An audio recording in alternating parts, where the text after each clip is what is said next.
How to handle your child's early waking with child sleep expert Andrea Grace. Most young children are naturally early risers, and being up before the milkman is all part and parcel of being a parent. To some extent, you just have to go along with it.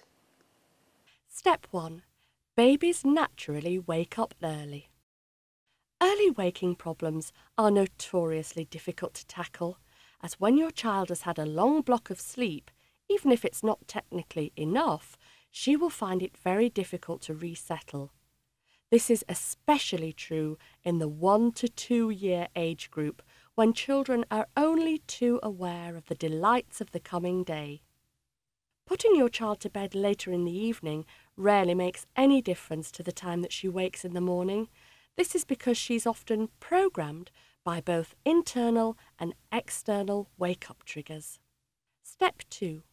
When might early waking be a problem?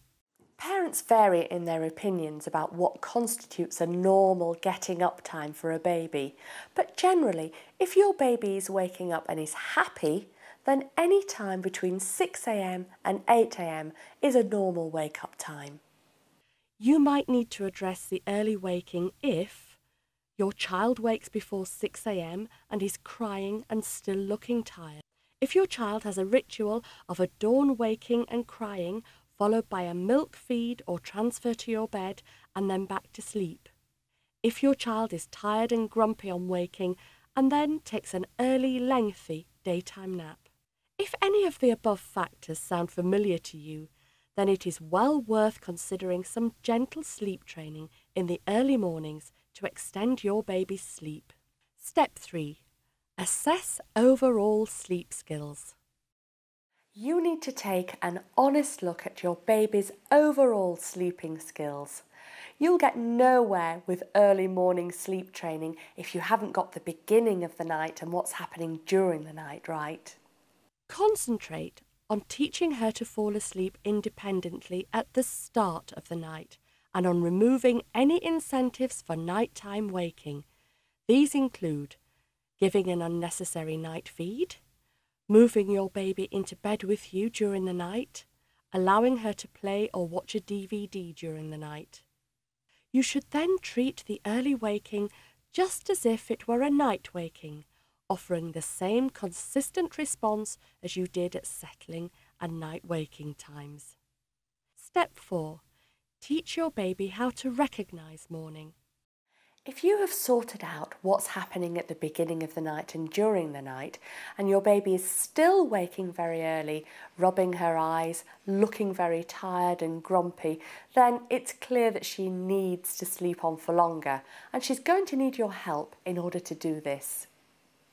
It is not a good idea to leave her alone for a long period to cry before going into her, as you will teach her that in order for the day to begin, she has to cry for you.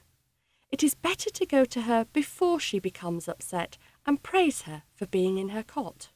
You need to tell her that it is still sleep time and then either remain beside her or keep popping in and out to her until you reach an acceptable getting up time. When you reach this time, you need to open your baby's bedroom curtains to let her know that now it's morning. Do this even if it's dark outside. If you can incorporate closing her bedroom curtains as part of your bedtime routine when she settles for the night, you will give her 2 really important signifiers. And these are important when babies are not yet able to tell the time. Step 5.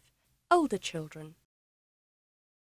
If your child is old enough, you can use a bunny training clock, which at a time preset by you will wake up and let your child know that it is time to get up.